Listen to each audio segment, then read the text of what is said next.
자, 저 들어왔습니다. 자, 우리 29회 계산 문제 한번 풀어봐야죠. 계산 문제가 8개 나왔어요.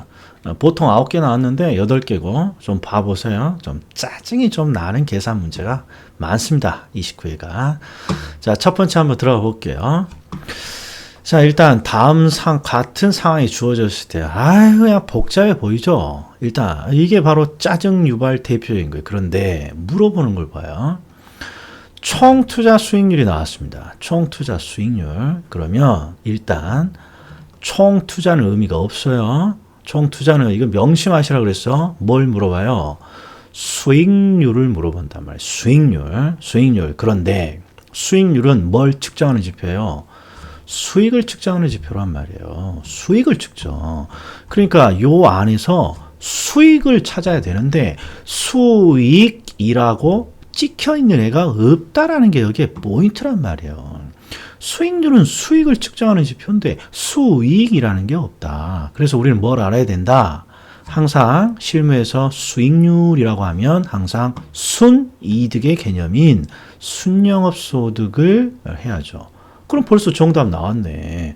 자, 얼마 투자했어요? 12억을 투자해서 1억을 벌었군요. 그렇잖아요. 12억을 투자해서 1억을 벌었군요. 12분의 1, 8.3. 바로 나오는 거죠. 그래서 항상 수익률은 수익이라는 표현 대신에 항상 순영업 소득을 준다는 거. 이걸 놓치지만 않으면 된다. 그리고 부채 감당률이 나왔습니다. 그럼 항상 모가지 쳐야죠. 모가지 쳐서 손으로, 손부채잖아요. 손부채. 순영업소득이 부채 서비스액을 감당할 수 있습니까? 순영업소득 여기 있네요. 부채 서비스액 여기 있고, 그러니까 1억을 5천으로 나눈 거. 2. 이것도 땡큐죠. 그래서 하라고 지금 해놓은 거예요. 진짜 이건 30초 만에 풀 수 있는 문제죠. 자, 명심하셔야 됩니다. 제일 많이 실수하는 게 총 투자 수익률이라 하면 마치 총 수익이 필요한 줄 알고 여기다가 가능 총소득, 유효 총소득 막 이런 걸 찾고 계신 분이 있어. X야. 항상 총은 수익에 붙어 있지 않아요. 그냥 투자로부터 얻은 수익률. 그래서 수익인 순영업소득을 찾아내는 것이 포인트입니다. 그 다음에 변동계수요. 이 변동계수는 변이계수라고도 하죠. 변동계수는 변이계수라고도 자주 나와요. 둘 다 똑같은 표현이에요. 항상 변이계수는 무엇을 뜻합니까? 위험을 수익으로 나눈 값이에요. 그러니까 항상 변동계수 이 지표를 보고 이 변동계수는 무엇을 측정하는 지표입니까? 그러면 분자를 봐야죠. 위험을 측정하는 지표구나. 그리고 위험을 수익과 비교할 뿐이잖아요. 그래서 암기 코드가 뭐냐? 이거 좋은 거예요? 나쁜 거예요? 나쁜 거예요. 그러니까 위험을 측정하는 거야. 그리고 수익으로 나눈 거야. 근데 포인트가 변이계수는요. 분산이 아니라 표준 편차로 측정한다는 게 포인트예요. 그래서 짜증난다 이런 말이에요. 짜증. 그럼 보십시다. 자, 여기 보면 호황과 불황의 확률이 똑같습니다. 그러니까 호황의 확률, 불황의 확률은 50%예요. 그리고 명심하셔야 될 게 있어. 분산과 표준 편차를 측정할 때 이렇게 수익률을 수치화해서 분산과 표준 편차를 측정하면 머리에 쥐나기 시작한단 말이에요. 그래서 반드시 간편하게 어떻게 0.1은 10%로 0.06은 6%로 딱 기억해야죠. 그리고 반이니까 기대되는 수익은 요 중간에 몇 프로? 8%가 기대되는 수익입니다. 일단 기대되는 수익률 찾았죠. 공식이 돼 있지만 뭐 중간이죠. 50대 50이니까. 그럼 이제 분산을 찾죠. 분산을 찾는데 나는 8%를 예상했는데 그렇죠. 실제는 얼마가 호황이면 실제 얼마가 돼요? 10%. 그러니까 나의 예측이 얼마나 분산됐어요? 2%죠. 2%. 그런데 요 8%를 기대했는데 실제 불황이 6%가 불황이 옵니다. 그럼 6%가 실제 달성되는 거니까 이 경우에도 2%의 분산이 생긴 거예요. 그런데 문제는 자, 10 빼기, 자, 8%를, 여기죠. 자, 8%를 예상했는데, 아니죠. 이렇게 하죠. 내가 10%를 예상했는데, 실제는 8%. 나 예측이 이렇게 플러스 이만큼 벗어났고, 자, 나는 10%를 예상했는데, 실제, 아이고, 잘못됐네. 이거 큰일 날 뻔했네. 자, 8%를 예상했는데, 실제 10%예요. 그러면, 마이너스 2%가 벗어났잖아요. 근데 나는 8%를 예상했는데 실제 6%가 나오면 이번에는 어떻게 플러스 2%가 벗어난 것이고, 그러면 마이너스 2와 플러스 2의 차이를 없애주기 위해서 항상 제곱하는 거잖아요.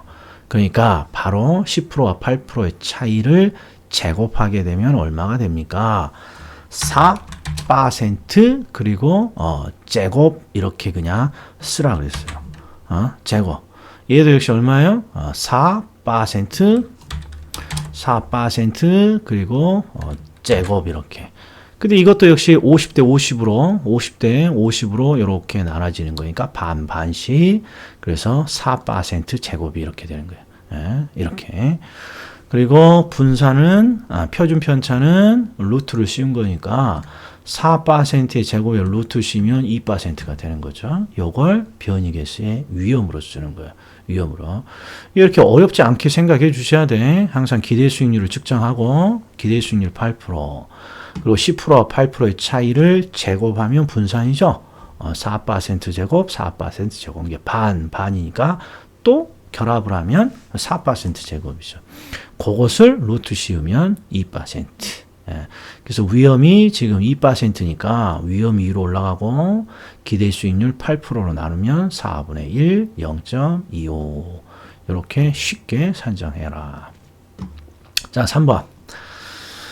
자, 얘는 허프의 상권 분석 모형이고요. 지금 쇼핑센터의 이용객 수예요. 자, 우리 다양한 방법으로 풉니다만 항상 이 랠리어 허프 모형이 나오면 흐름이 1번 무조건 뭘 찾고 유인력 계산하고 그 다음에 유인력 비율을 계산하죠. 자, 근데 유인력을 어떻게 산정합니까? 이런 식으로 주면 땡큐죠. 항상 쇼핑센터 1은 요거죠. 4,000 나누기 10의 K승이죠. K승. 그런데 여기 뭐라고 돼 있어요? 마찰계수 2니까 결국 10의 제곱. 그럼 암산해도 4,000 나누기 10의 제곱 100으로 나누면 40 이렇게 나오죠. 그 다음에 여기는 만 나누기 25 그러면 400 이 유인력이에요. 그 다음에 바로 계산하는 거죠. 2만 나누기 10의 제곱 100으로 나누면 200이고 이게 유인력이에요. 각 쇼핑센터에. 그리고 유인력 비율은 뭡니까? 이게 전체 합치면 640이죠. 640분의 40 640분의 400 640분의 200. 그러니까 요거 합을 요 밑에다가 집어만 넣어주면 되는 거죠. 밑에다가 640 이렇게 아이고 640 이렇게. 자, 그럼 이렇게 비율이 나오는 거죠. 그럼 뭐 풀 거 다 푼 거죠. 유인력 비율이 나오면 자, 이제 고객이 이용하는 수가 얼마입니까? 봤더니 여기에 60만 명이야. 60만 명이 인구인데 인구의 모두가 쇼핑센터를 이용하는 게 아니죠. 인구의 40%가 이용하니까 64는 24. 그러니까 24만 명이 이용을 하는 거야. 그러니까 24만 명의 6.25%, 6.25% 15,000. 그 다음에 24만에 62.5% 15만. 네. 이렇게 해주는 거죠. 24만에 31.25, 7만 5천. 근데 이게 센스가 있으면 이런 감이 있어야 돼요. 자, 쇼핑센터 이용객 수를 보면 여기가 6.25% 우연찮게 밑은 62.5%. 그러니까 B가 10배가 더 많이 가잖아요.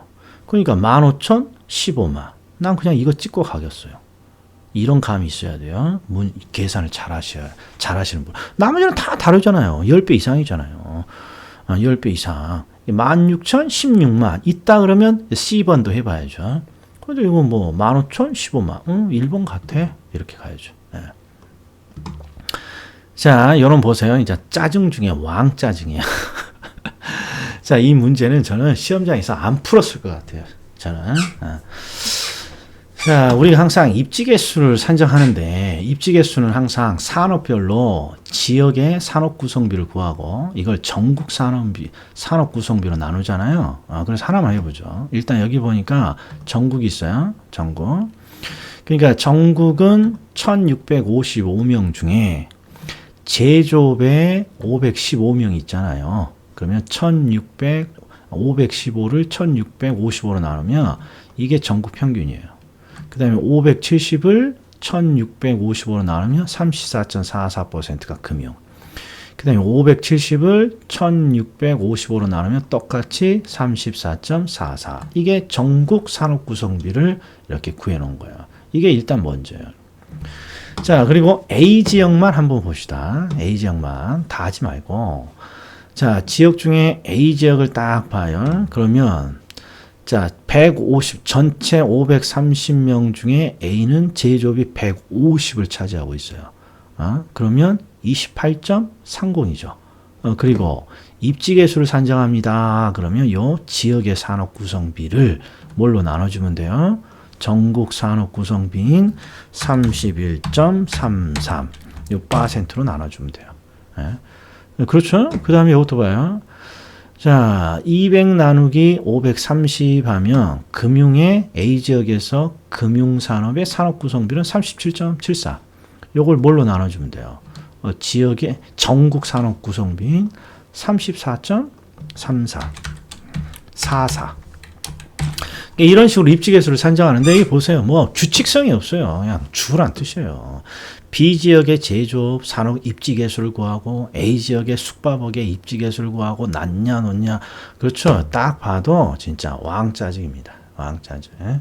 그래서 A지역을 대상으로 입지개수 산정하는 것만 딱 한번 해보고 이런 문제는 다시 나올 것 같지 않습니다. 아주 그냥 왕짜증 문제입니다. 네. 자, 요건 조금 이해가 필요해요. 자, 우리가 개별 요인을 비교하는데, 자, 조건도 주고 이렇게 항목을 줬어요. 세 항목까지. 그러면 여기 밑을 한번 보세요. 주의해서 항상 조건은 곱해요. 이걸 우리가 상승식이라고 하죠. 그리고 항목은 더하고 총하식이라고 해요. 그럼 2차 실무 교재에 보면 대단히 공식이 복잡한데 그냥 그러지 말고 자, 이렇게 한번 볼게요. 여기까지가 접근인데 이렇게 접근. 그런데 두 가지 요소가 들어가 있잖아요. 그러니까 요 세부 항목은 더해요. 그러면 대상 토지가 10% 우세하고 또 한쪽은 5% 우세하니까 전체적으로 5%가 우세하잖아요. 곱하기 1.05 이렇게 하는 거예요. 1.05. 그리고 조건은 곱하니까요. 그 다음에 자연 조건도 보세요. 두 가지 항목이니까 여기에 있는 걸 합해요. 토지가 10% 우세하고 토지가 5% 열세하니까 전체적으로 5%가 우세죠. 그러니까 또 곱하기 1.05 해요. 자, 그 다음에 획지 조건은 또 두 가지가 있는데 하나만 나왔으니까 5% 열세니까 곱하기 0.9. 그다음에 행정 조건은 동일하니까 뭐 할 필요도 없고 기타 조건은 하나니까 그냥 더할 필요 없이 곱하기 0.9. 그래서 그냥 이것만 그냥 곱해주면 그러니까 조건을 총합으로 일단 산정해서 이것들 싹 곱하면 0.9426인가 나와요. 그러면 0.9426이니까 반올림하면 43. 그래서 요놈이 정답입니다. 요놈이 이 뜻을 꼭 기억하셔야 돼요. 조건은 곱하고 항목은 더한다. 자, 그 다음에 수익환원법에 적용할 순수익이에요. 순수익 구하면 뻔하죠. 야, 순수익을 구하는데 뭔 놈이 이렇게 자료가 많니? 그러면 뭐 때문이에요? 그렇죠.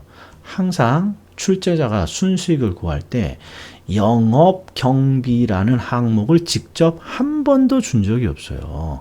그러니까 이 문제의 포인트는 영업경비를 찾아서 계산하라는 거예요. 영업경비. 그럼 보세요. 자, 일단 가능 총소득 구했어요. 그리고 공실, 그리고 대손충당 이것도 기억하세요. 우리 대부분 기본서에는 불량부채라고 나와 있죠. 불량부채. 근데 이 불량부채를 평가사에서는 회계를 배운다는 이유로 불량부채를 대손충당금이라고 할 때가 많아요. 대손 충당금. 그러니까 가능 총소득 9천에서 공실 빼고 불량부채 대손 충당금 빼고 기타 소득 놓고, 그러니까 여기까지 딱 하게 되면 400 빼면 8,600만 원이 유효소득이에요. 유효총소득이에요. 유효총소득. 그러면 순영업소득 산정하면 나머지에서 영업경비인 거, 영업경비가 아닌 거, 이것만 찾으라는 거예요. 그럼 관리직원 인건비 영업경비 맞고, 자본적 지출은 비용으로 들어가지 않죠. 가치가 되는 거지. 수선유지비 영업경비 많고, 세금 중에 임대주택에 대한 재산세 영업경비 많고, 임대주택에 대한 광고선전비 영업경비 맞고, 사업소득세는 세금 중에 재산세만 영업경비니까, 그렇죠. 이 네 개가 영업경비예요. 그러니까 2,400, 300, 200, 300에서 3,200만 원이 영업경비예요. 그래서 순영업소득은 5,400입니다. 그러니까 결국 영업경비를 얼마나 빠르게 정확하게 산정하느냐, 이게 포인트라는 거죠. 네. 자, 이건 계산 문제는 아닌데요. 여기다 집어넣었어요. 자, 원리금 균등상환 조건이고 매월 차입자가 상환해야 될 원리금. 그럼 저당상수 잡습니까? 저당상수. 근데 저당상수의 공식을 암기하고 있느냐? 최근에 요 저당상수, 연금의 현가, 연금의 미래, 감채, 기금개수 요 공식을 모르면 못 찾도록 지금 최근에 문제를 내고 있어요. 이게 대표적인 형태예요. 그러니까 반드시 공식을 암기해야죠. 그러기에는 월 단위니까 이자가 월 단위로, 기간을 월 단위로만 해주면 되죠. 요거죠. 요거 4번 반드시 직접 한번 확인하셔야 돼요. 자, 요것도 짜증이죠. 짜증. 그냥 문제를 주려면 주고 말려면 마는 거지. 자, 물어보는 게 균형 거래량 변화, 그 다음에 둘러싸인 도형의 면적. 이거 봐요. 자, 그러면 균형은 누구든지 찾을 수 있으니까 그냥 이렇다고 치고, 자, 살짝 봐봐요. 자, 한번 이렇게 해볼까요? 자, 이렇게 수요 곡선이 이렇게 있고, 수요 곡선이 이렇게 있고, 그 다음에 그냥 공급 곡선이 그냥 대충 이렇게 있다고 해보자고요. 예, 대충 공급이 곡선이 이렇게. 예. 자, 그러니까 머릿속에서 연상을 해봐요. 자, 지금 대충 이쪽을 봤더니 최초의 수요량은 50개로 시작하는데 두 번째 변화 이후에 수요량은 80개로 시작하니까 소비가 늘었잖아요. 수요의 증가예요. 수요의 증가. 그러니까 지금 수요의 증가하니까 수요 곡선이 이렇게 오른쪽으로 이렇게 이동을 하는 거예요. 그러니까 결국 무엇을 찾았습니까? 여기에 있는 요 면적을 찾으라는 거죠. 면적을. 그럼 어떻게 찾습니까? 간단하죠. 요 변경 이후에 요 수요량에서 뭐가 0이라고 놓고, 거래량이 0이라고 놓고 가격을 찾고, 이런 그림이 연상이 돼야 문제가 풀린 거 아니에요. 공급도 거래량이 0이라고 놓고 요 지점을 찾죠. 0이라고 놓으면 가격은 20이네, 20. 여기는 0이라고 놓으면 80이고. 그러니까 뭐만 찾으면 된다는 거야. 그렇죠. 요 지점에 새로운 수요 곡선에 의한 거래량만 찾으면 높이가 나오는, 거래량만 찾으면 높이가 나오는 거죠. 요렇게 감을 잡고 한번 직접 해보셔야죠. 이거 다시 나오겠습니까? 그냥 줄라면 그냥 주지, 그냥 짜증나게 무슨 도형의 면적까지, 경제론도 아니고요. 자, 요 정도 하겠습니다. 해설이 필요한 문제가 많지 않았습니다. 직접 한번 꼭 도전을 한번 해보셔야 돼요. 자, 다음에 29회니까 28회로 뵙겠습니다.